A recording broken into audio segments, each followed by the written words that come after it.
What is going on, guys? Welcome back to another edition of Yards After the Catch. It's been a little while for the three of us, so we're excited to be back. If you forgot who I am, because it's been so long, I'm your host, Alex Young, and alongside me are my boys, Desmond and Nico. Desmond, it's been a longer for you. Yeah, it How has. you been, since you've last been on? It's good to have you back. Doing pretty good, man. Excited to get back onto the podcast. It's been, I think, like 5 or 6 months, but glad to see y'all and good to be here.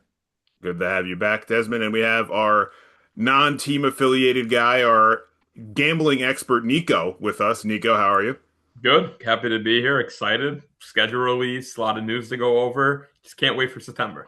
Oh yeah, it is rapidly approaching, and the reason why we come to this podcast today is the schedule released last week. So we thought, you know what, let's get together, let's talk our teams, let's talk some of the other matchups that stand out to us, some of our favorite international games. We're going to go through the schedule and what stands out, but first we're going to hit some headlines. And the first headline that shouldn't shock a lot of us here as football fans is that Rashee Rice is yet again in some legal trouble.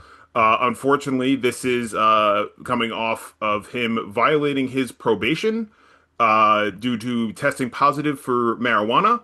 Um, and he could be in jail for 30 days as of right now. But we also got news that he had a knee procedure done before this, so he is planning to now miss OTAs, minicamp, and he's going to be jailed. Which again, this is now his third major offense, if you will, in the league as a young player. It is concerning, it is troubling, and now I guess I'm going to pose a question to you guys. Desmond, I'll start with you first. What can Kansas City do here? Because we know Rice is as talented a receiver in this league, but he's constantly getting in trouble. And now it's getting to, quite a bit of concern. So Desmond, I'll start with you. What are your kind of thoughts on hearing the news that Rashee Rice is in trouble yet again? I think the thing that we always kind of jump to in these moments is we want to like go ahead and say like, oh, maybe they need to get rid of him, maybe they need to move on. But I think I'd take like a case by case basis. Like, yeah, should he have put himself in this position? Absolutely not, because like you are the number one receiver on your team. Your team is positioning itself to go back to the Super Bowl. Patrick Mahomes is your quarterback. Don't be this stupid. At the exact same time, I think I'm a little biased here because while I don't smoke, I think it's ridiculous that Mm. marijuana is even illegal in the first place. So the fact that like that's the reason that this is happening to him, I kind of just roll my eyes at it because I think that stuff should just be legal across the country. So I'm kind of in the middle here. He shouldn't be that stupid, but it was only weed, so I'm kind of like, I think they just should just roll with it and just tell him like, hey, like you're kind of burning your bridges here. Like, if another thing pops up, we have to move on from you, but we'll let this one slide. Yeah, I agree with Desmond. Nico, I'll go to you next. I agree with you with it being marijuana. I was like, okay, of all the things that it could possibly be, it's weed. I'm the same thing with you, Desmond. You know, it's Yeah. just you have to be smarter, right? And again, it's at this point again another offense on his docket. He's had legal troubles, obviously, and that's the thing. Now it's like, again, it's weed. We let it blow by, but I agree with you, Desmond. Like it has to be something, and I wonder if the Chiefs do maybe give him a couple game suspension from a team perspective just to try to wake him up here as a young Yeah. player. But I agree with you there, where it's like it's weed. It could have been way worse, but you have to be a lot smarter. So Nico, I'll go with you. What was your kind of thoughts on Rice being in trouble again? Yeah, just to piggyback off both you said, like 10 years ago, there was that issue with LeGarrette Blount and Le'Veon Mm. Bell, and that was 2015, 2016 with marijuana. It's 2026. We're still having the same conversation. It's kind of crazy to me.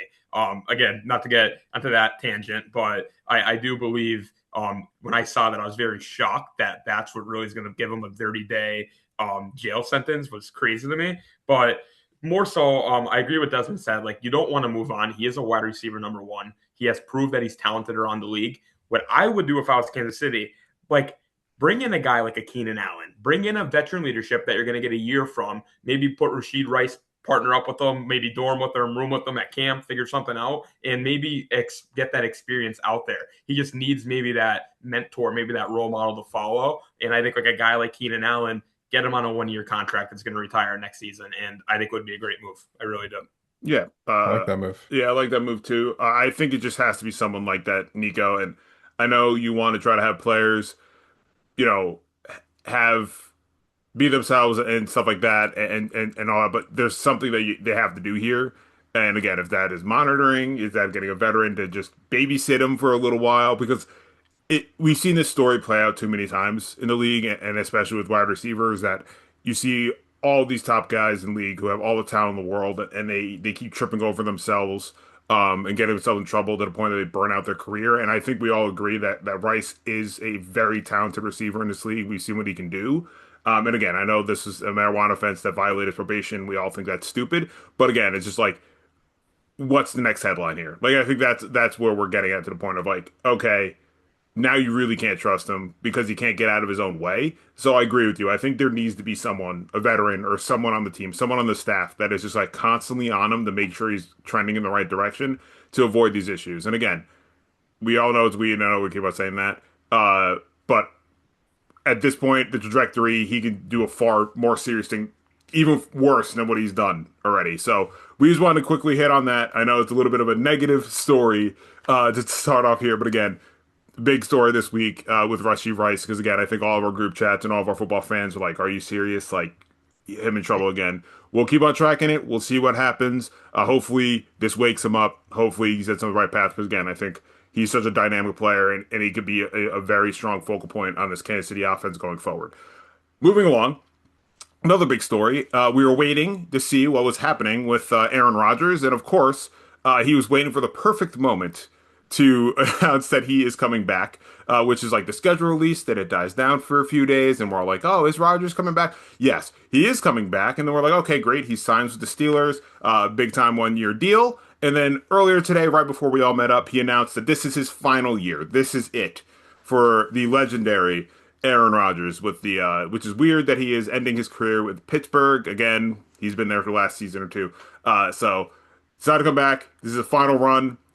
So I'll ask you guys, what are you expecting from Aaron Rodgers this year? Nico, I'll start with you. Yeah, I actually love the move out of Pittsburgh and to bring Rodgers back. They have been, in my opinion, the best team in the offseason so far with making moves, getting their roster talented. And yeah, like you want to develop a guy like Will Howard, but if you have all these players, you got to have a win now mentality. And the partnership with Mike McCarthy being the Hmm. coach, coming back with Aaron Rodgers, I think is a huge factor.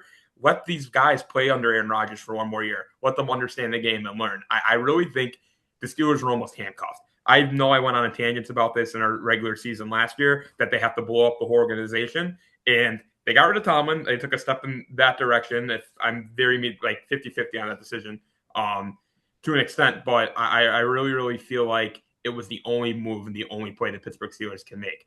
Now, will they be good? It's a tough division. It's tough. The AFC North is arguably the hardest division in football. So I really don't know what to say, how they will be, but I really feel bad for our Steelers fans if we see another 9-8 season and you're drafting in the 20th pick and you're just going to be in that same cycle over and over and over again. But if you want to win now, I guess this is the only chance to do so and bringing Rodgers back, in my opinion.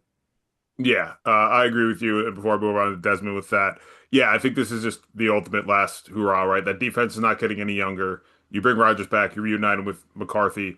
I think it's just this is the final year, and then you let McCarthy kind of start rebuilding and retooling this team. So, like I said, I like some of the moves that they have. It was very smart and very obvious that Rodgers would most likely come back because they did handcuff themselves in the quarterback position, especially with the draft. So we'll see again next year with a more loaded quarterback class. Like it's like 50-50. Again, that division's very tough. I agree with you, Nico. Like it's either they're gonna have a high pick and get their future, or it's like, okay, let's hope Will Howard develops under Aaron Rodgers and see what he can do for a season. So again, I completely agree with that too, with what you had to say there, Nico. So Desmond, I'll go over to you. What were your kind of thoughts on Rodgers being back to Pittsburgh and now saying that this is his final year in the league? I mean, it's about time. He's had a great career. I mean, he's ending fifth all time Mm. with passing yards. He only needs 13 touchdowns to pass Peyton Manning to be third all time in passing touchdowns. I mean, he is going to be obviously first ballot Hall of Famer, but like it's time. He's in his 40s. I mean, there weren't that many teams where he could go make a run with. It's probably his best option staying in Pittsburgh. Their defense, though, highest paid defense in the league last year, didn't look like it on the field. Offensive line, not that great. Running back situation, not that great. Receivers outside of DK Metcalf, not that great. It's going to be hard to compete in the AFC this year, so I'm not really expecting anything outside of maybe a wild card berth. But, I mean, as far as I'm concerned, that's basically how Tom Brady went out his last year, too. So, sometimes you have to just know when it's over for you.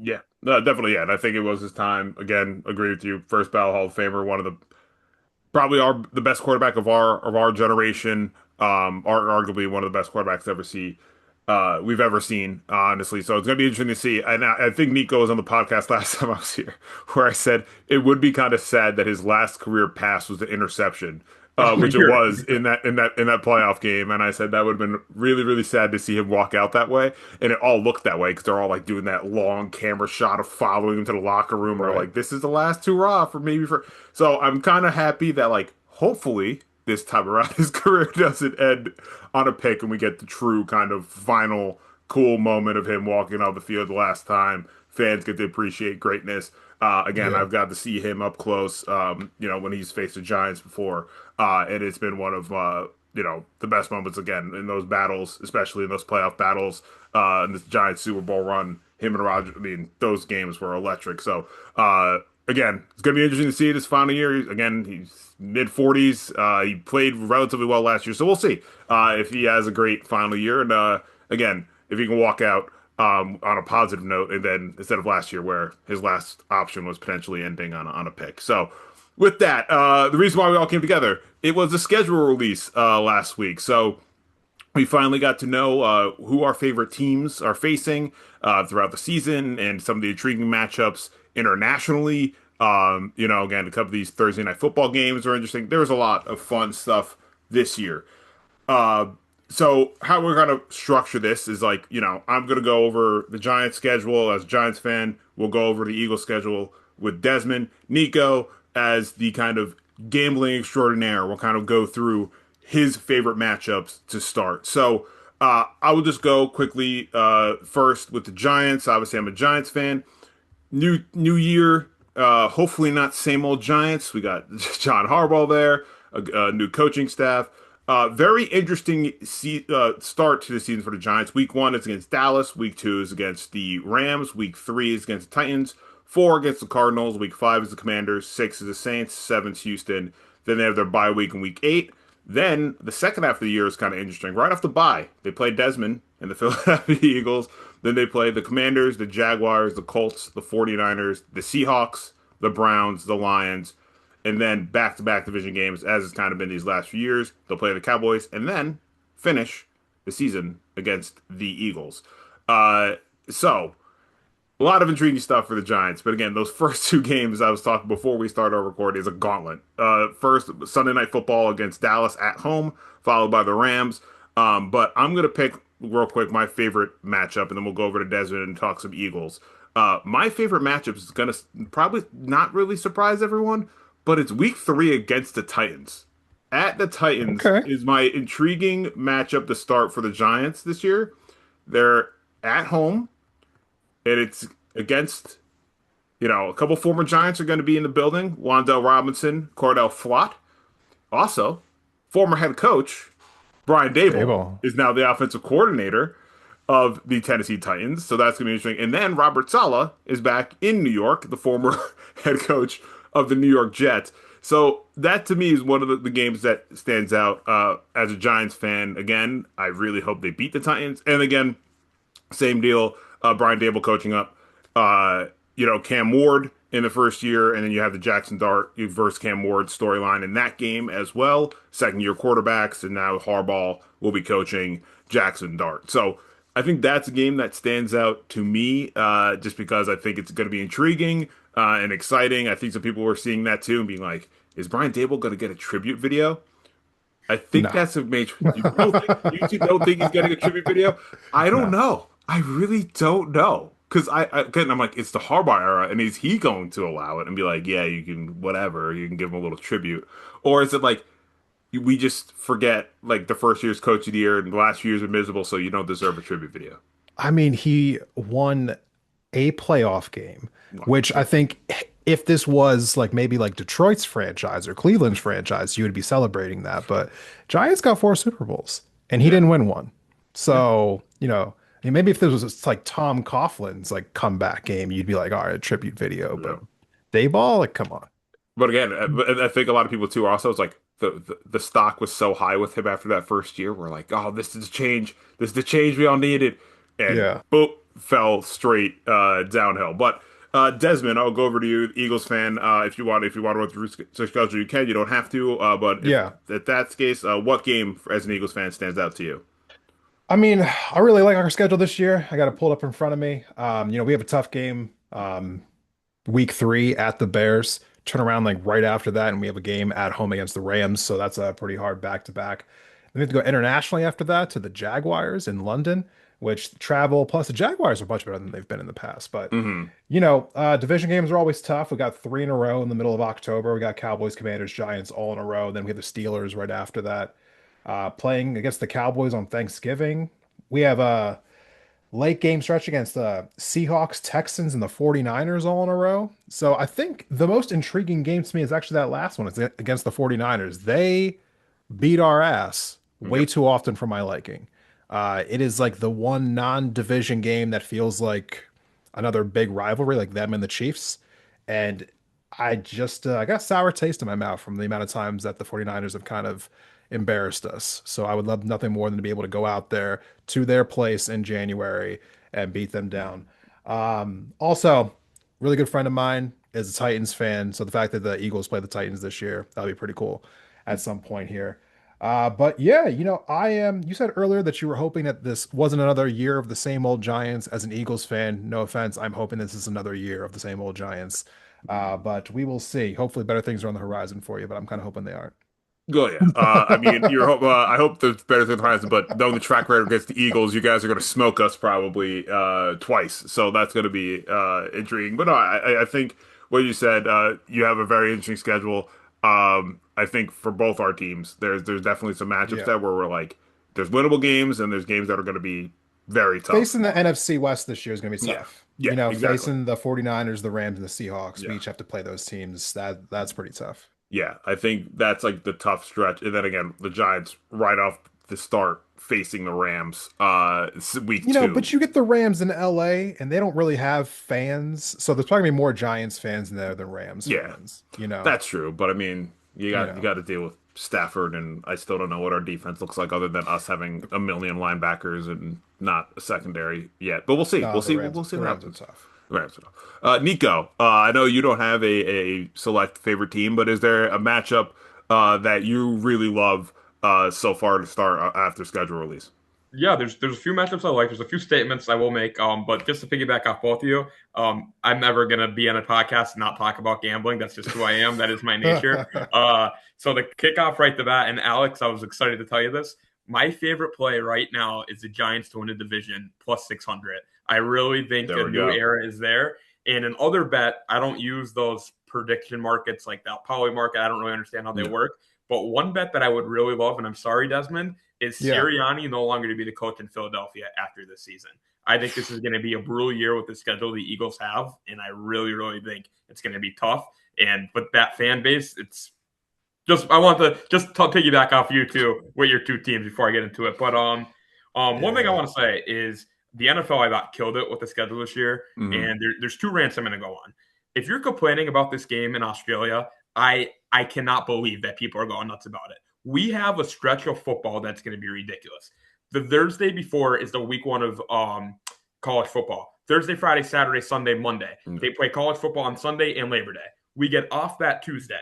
Okay, we have one day off. Wednesday, we get the opener with Seattle and the Patriots. Thursday, we go to Melbourne. Friday, we have college. Saturday, we have college. Sunday, NFL. Monday, NFL. Like that stretch as a football fan of a Can't wait. 10 days of Yeah. games out of 11 days is crazy. So everyone that's complaining about it, that's just my take for you. But one thing, and I mentioned this to Alex and Desmond before we got on, I love when it kind of works out where the divisions kind of align and the AFC plays the NFC and past Super Bowl Mm. champions. The last time I remember it off the top of my head was Denver versus Carolina in 2016-2017 season. And I just think it's awesome to have the Super Bowl rematch to kick off the year. Like at end of the year, why not Yeah. start it? So I really think Yeah. that's awesome.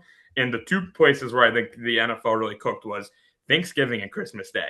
This is the first time, like holiday games, they always throw in like a crappy game here and there, like something else, but back to back, like Thanksgiving Day, Christmas Day, just banger, banger, banger. Every single game is unbelievable. Eagles, Cowboys, Bears, Lions.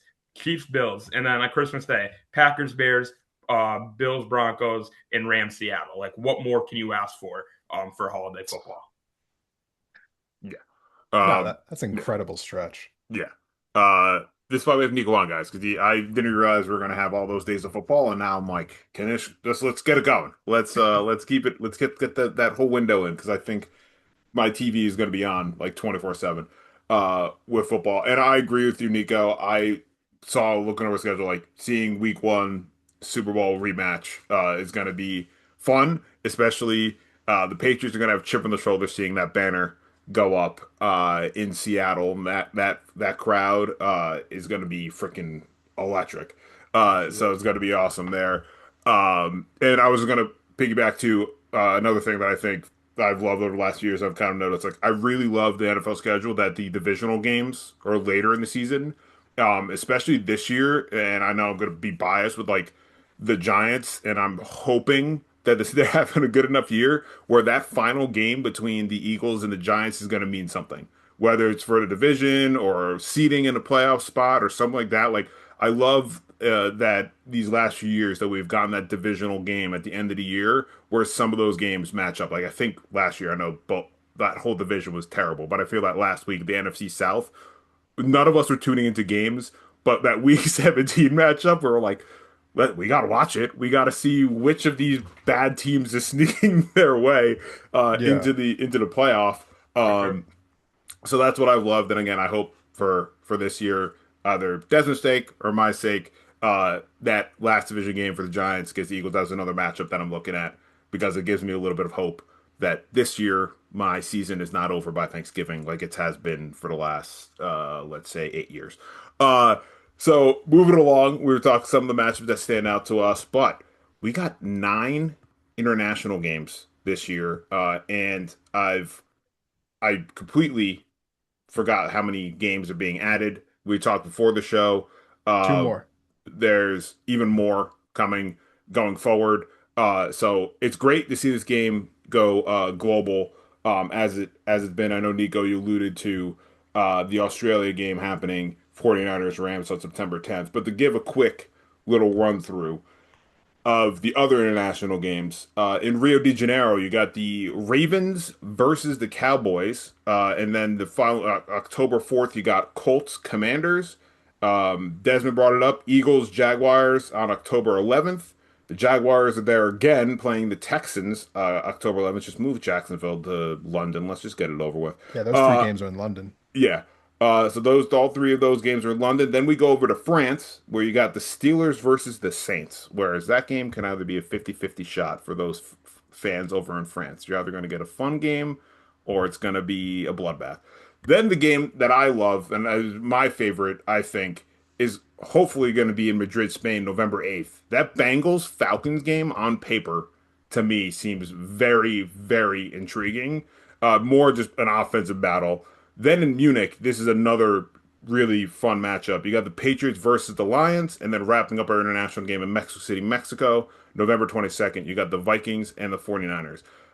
Like I said, at quick glance, I really love the Cincinnati Bengals versus Falcons game. My second will probably be Patriots Lions. I just think offensive power, knocking on wood. Everyone stays healthy in Cincinnati. The last few years, that hasn't been the case. And then same with Atlanta, new coaching staff, all those pieces. Bijan Robinson versus Jamar Chase versus all like on paper that seems like a really fun like, offensive matchup in a shootout. So hopefully that happens in Spain. But I'll go over to you, Desmond. Which of the international games do you love? There's only a couple of these that I don't like.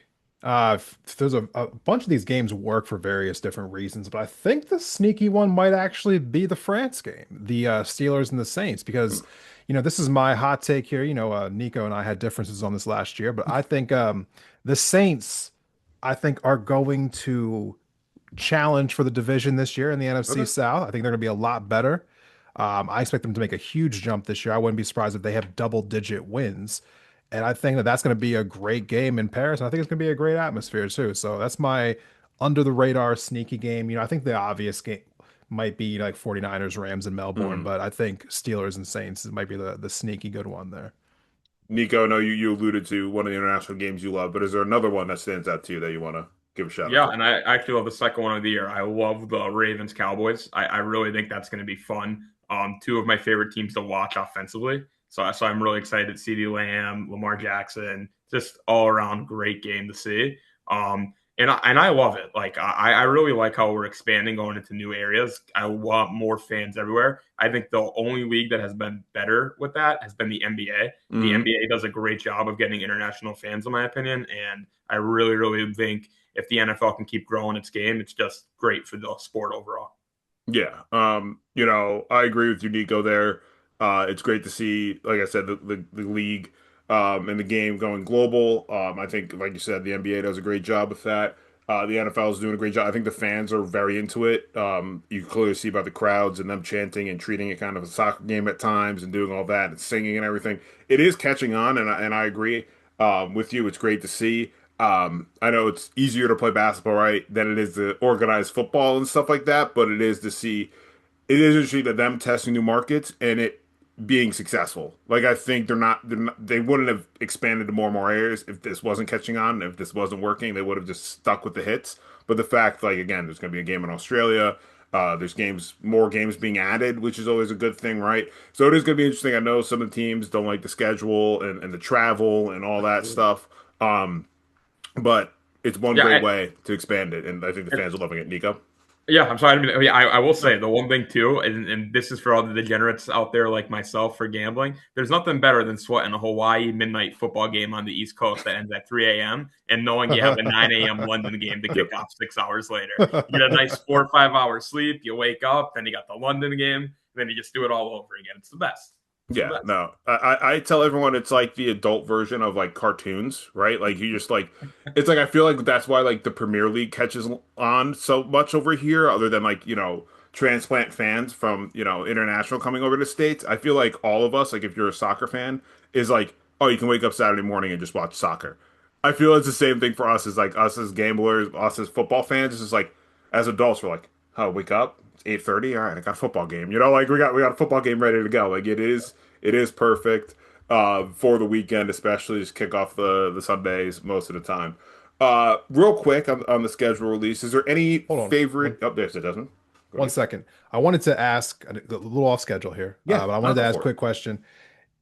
They're talking about bringing these international games to like 16 games a year. So like one game for every team, basically.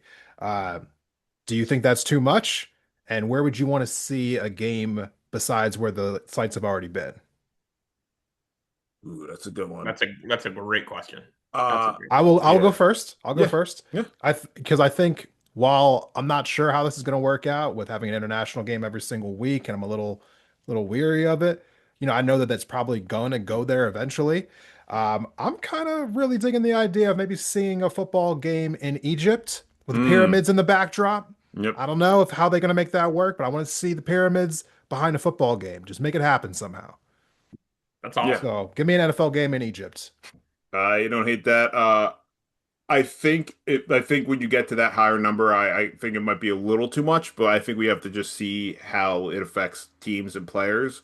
I think Yeah. that they're in kind of in the perfect world right now. I know they're going to add a few. I think we just have to see once they add more if it looks like it's a little too much. But the place I would pick, Egypt's a really good one. The top of my head was either Rome or like Athens, Greece. Like I was Okay. thinking though, like I Yeah. was thinking like Rome, like the Colosseum in the background, like place of like sports and lit, but Put a I, field in the Coliseum would be yeah, dope. that'd be Yep. freaking dope. Or like right That's nearby, or unbelievable. like same with Greece, right? Like birthplace of sport, you get birthplace to some of the sports, major sport. Like Yeah. one of those two areas, I would feel would be like a really good spot for a football game. Just history of sports. You can just go pick Rome or Greece. Nico, do you have a spot that came to Well, mind? you stole my Rome and Italy bit. I'm an Italian, so like that's like my biggest Same thing. here. But I will say, I going to what you mentioned. It is a lot of games. But if you split it up evenly, I think it's completely fair. It's everyone's doing it. And they can Right. piggyback it with a bye week. I really think it's not a bad move at all. And then you'll have the teams like the Jacksonville's in the world who are going to be like, we'll play half our games abroad because why not? And it's Yeah. possible. But other than that, I mean, I everything I've heard, I like there's no like sick backdrops in my opinion of it, but with the UFC, they went to Abu Dhabi and they had a great Mm, time and built a lot of great relationships out there. That would be a cool spot because they love throwing like there's a lot of like money that can go into like the arena and like I think they can make something like sick, like a whole like a next level fan experience, kind of like the Intuit Dome where the Clippers play, like a whole Mm. new level to bring like a whole different light for fans itself. So I think for a fan experience that would be pretty cool. okay. Yeah, yeah. I think there's another spot that came to mind was like Japan. Like I feel like That would be Japan sick. could be a really cool spot. Another They thing were that came talking to about yeah, that today, actually. yeah. Another thing I came up with in my head, but the thing that stinks is that like there's not like a movie like baseball did like the Field of Dreams game, and that Right. was sick. And then there was talks of doing like a Sandlot style game. Like I wish there was like a football equivalent off the top of my head because I would just be like, just give Mm. me a freaking gimmick. Give me like a freaking gimmick game, like a Field of Dreams game, but NFL based. And I can't think of like something off the top of my head. Yeah, because I'm thinking No, of like that's Rudy, but that's like Notre Dame Yeah, Stadium. but They that's play what, like football there every that's week. what I'm saying. Like you have Yeah, like you have the Field of Dreams, you have yeah, the Sandlot spot, like you have like certain things where I was like, oh, this is cool. Like you can do like a gimmick style for baseball because there's been movies that have these cool fields and things. But like for football, I just can't. Nothing comes like yeah. for some reason. I'm blanking. I Like nothing mean, comes to mind. unless you do like a little schoolyard, like the longest yard before they went to the Yeah, game, like yeah. you I was do gonna it say. in I like was some thinking, kind of yeah, you did prison like or yeah, you something. do But like you do like a field by a prison and just put yeah, the freaking the fences around. Yeah, I but mean, maybe just putting them in bigger stadiums, right? I mean, because I yeah, think you had that one college football game years back. I think it was like Tennessee and Virginia Tech or something like that, where they put it in like one of the motor speedways. yeah, yeah. in the 8500. Yep. Yeah, like baseball Right. did it with the Speedway Classic this year. I know they got rain, but like that was a cool idea that they literally put a baseball field in the middle of the freaking racetrack. I don't know why Right. the NFL doesn't do that. I think that'd be freaking cool, like Yeah, something because like those that. stadiums are built for like what, like 200,000 people? Yeah, Ridiculous amount. just Yeah, a ridiculous. Yeah. ridiculous amount. Yeah, Yeah, you could sell it out. yeah, for sure. Oh, football. If you give me like a gimmick style football thing, that's cool. Like you're selling it Yeah, out. Like I you're said, gonna sell it out. if you did a Speedway Classic but football edition, like people would freaking go in droves, so even more than what the Yeah. baseball fans went out for. But yeah, uh, great question by the way, Desmond. That was That was awesome. awesome. So before we move on to kind of our last stop again, quick little podcast is again not too much happening right now. We'll be doing episodes going forward where we do deep dives and go around the league and all that stuff. But is there a favorite matchup outside of your favorite team? Like for me, the Giants, Desmond, the Eagles, that stand out. Desmond, I'll go to you first. Like, is there a favorite matchup outside of your favorite team that you're really looking at? I know we talk international games, but outside of that. I think Nico already like touched on it earlier, but it's the fact that we're getting the Bills and the Chiefs on Thanksgiving. Yeah. Because for the longest time, that like third Thanksgiving game has always kind of been like almost like a throwaway.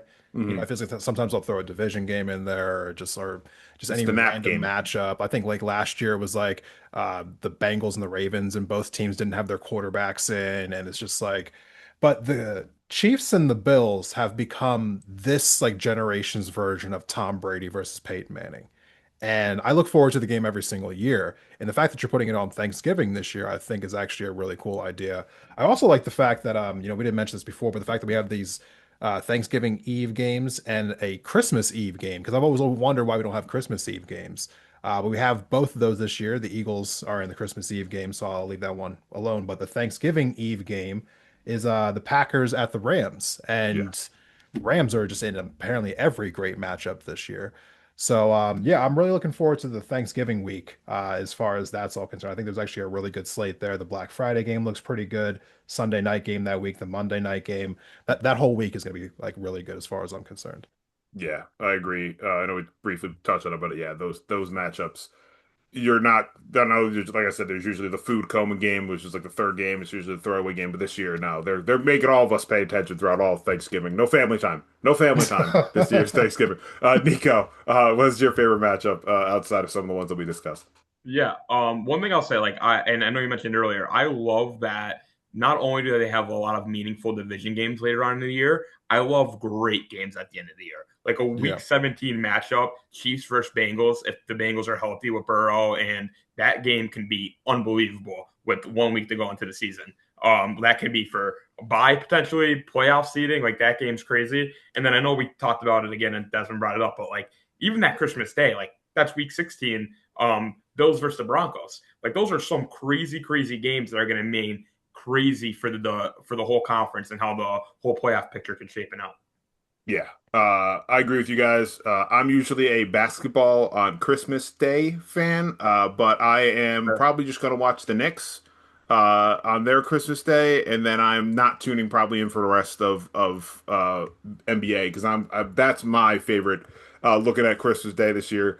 And I know I'm kind of cheating because it's three different games, but if I had to pick one, it's definitely to kick us off that 1 o'clock game, Green Bay, Chicago. December at Chicago and Windy City, divisional matchup. Both teams looking promising, futures looking bright. Hopefully, at that time of the year, it's going to matter. Things are going to be on the line. We've seen crazy battles between the two of them. So that's what I'm looking at. I think that division game. And then again, I think Rams Seattle to end the night, 8:15 at Seattle. Another divisional game. Like I said, Christmas Day, I think Knicks game, wherever it is, I'll be tuning in. Dire Knicks fan. After that, I'm going over to football. Because again, I think this year's Christmas Eve is going to be, or Christmas Day is going to be a ton of fun. Uh, with that, any final thoughts, you guys, you two, on the schedule release, anything that's popped up, what you're excited about before we wrap up this podcast? Desmond, I'll go to you. Any final words? Uh, one more game to highlight. Yeah. Week 17, because Nico also mentioned it, rematch of the AFC Championship game where Broncos and the Patriots in Boston. I want to see that game, especially since, I'm just hoping that Bo Nix won't have a broken foot this time around. So yeah, I'm looking forward to that game towards the end of the year, but looking forward to the Eagles schedule in general. Hoping that Nico's prediction of Nick Sirianni getting fired is wrong, because if that's the case, that means that we had a terrible season. So yeah, fingers crossed, man. And hopefully we will just channel the fact that either the Cowboys or the Commanders are the dregs of the division, so that the Eagles and the Giants here can have a good season. Please, I've had 10 years of misery. Can I just have happiness again? Yeah, That's all I ask. let the Winning Cowboys have a season. bad year, Winning, I'd be okay if we had a winning season and then just get like just missed the playoffs. Like if we just missed it because the division's Get that stacked. get But I that wild want, card spot. yeah, I want the wild card spot. But like if we just miss out, I won't be too mad. Nico, any final words for you? Yeah, I mean, I'm just really excited to kind of see how the rosters end up shipping up. Like, what's going to happen with AJ Brown officially? Like, Mm, what's going to happen with the Stephon Diggs of the world? Like, what are we going to see, and what's going to happen with these big players? I'm besides that, like, I get me to September. Let me put it like. Don't get me wrong, like it's great. Like summer's great, weather's great, but there's nothing like waking up on a fresh, crisp fall day and you just have football all weekend long. There's just nothing like it. So oh, that's really it. yeah, absolutely. I think Final we're. Oh, yep. Yeah. Oh, Go I was ahead. gonna say final prediction here. AJ Brown to the Patriots for a first and a second round pick. That's my prediction. Yeah. Okay. Um, Stephon Diggs to the Chargers. Hmm. Okay. All right. I don't hate it. If you're right, Desmond, we'll make it a real. We'll make it a real. We'll give you the Brian treatment where I call you Jason Bourne because Brian exactly predicted a score last season. I'll ask one last question, and I don't Yes. mean to drop a bomb to No. end the podcast, and this might go on a little No. tangent. Do you think Vrabel gets fired? No. I'm seeing a lot of people saying yes. I think he is arguably, and I know I said this on the podcast many times last year. I think he's like arguably the greatest coach in football. Granted, you can't be having these issues. I get it. Yes. I get it. Yes. You don't want it, but a guy like Robert Kraft, who had stuff come out a couple of years ago, is the owner of that team. Like I really think do you guys think this maybe gets like week 3, week 4 into the season, it kind of just dies down eventually? Like what do you honestly think? Yeah. Yeah. Yeah, I think so. I mean, I think the fact that this story blew up in the off season because it's the off season and there's not that much else to talk about. I mean, no offense, but like what he's doing in his personal life, that's between him and his wife and her husband. Like that should be none of our business as far as I'm concerned. It's not really affecting his ability to be the football coach of the New England Patriots. I think by the time the season starts, people are just going to care about football. Yeah. I agree. Again, what I agree with you, Desmond. What he does personal life, his personal life. What I'm not a proponent of doing that But action. Obviously, me either, all but of us that's his are, business. but that's Yeah. his business. We've seen players and people have done way worse in this league and got a slap on the wrist. I I think that's what's going to happen, barring anything absolutely like ridiculous coming out where it becomes such a huge distraction that you have to be like, all right, we got to let it go. But again, what he does in his personal life, that was his decision. What he's done, that the family's involved, all that stuff, that's Yeah. their thing. And I think it dies down once the season starts. Again, barring some crazy bombshell where we got to be like, yeah, no, you can't come back from this. And, and, Yeah. and I that's mean, the go to thing. Like, therapy and figure it out, guys. Yeah, exactly. Like the Patriots, like they don't want to get rid of him. They know what they have. They know how yeah, great of a coach he is. And like the thing Yeah. that sucks, if they do end up having to get rid of him, if something crazy comes out, someone else is going to get him in 2 years, and they're going to have the best head coach in football, in my yeah, opinion. So exactly. So I yeah, so it just like yeah, we've seen players do far worse things and get, like I said, slaps on the wrist. What he did was wrong, obviously. What both of them did was wrong. But then again, it's private life, what they do with the families and stuff going forward. That's theirs. But like I said, I think it dies down once training camp starts. I think after that first or second week and Yeah. rosters are all finalized and preseason starts, I think it starts to die down again, barring some bombshell that we will talk about on yards after the catch if it does drop. But hopefully it doesn't. Hopefully this is the point where it starts dying down. Uh, but with that, this version of the Yards After the Catch is dying down. But make sure you guys are staying tuned. Again, season's right around the corner, few months away. We'll be doing podcasts, dropping some headlines, storylines, things we're looking forward to going forward. But we just want to again talk about schedule release, get back together, get things going again. This is not the last time you've seen us again. We're getting right started. Perfect time right now with the schedule release to talk some football. Looking forward to talking more with you guys. And again, thank you for tuning in for this edition of the Yards After the Catch podcast. Make sure you like and subscribe on Spotify, on YouTube. We have an Instagram page where we'll be dropping clips and content. Alex on our team has been killing it, dropping some funny photos and memes and stuff. Make sure you follow on our Instagram to stay tuned on everything Yards After the Catch. But with that, that was scheduled this episode. A lot of fun with you guys, Desmond and Nico. Thank you for coming back and chatting for a little bit. And we'll see you guys on the next edition of Yards After the Catch. See you guys later, guys.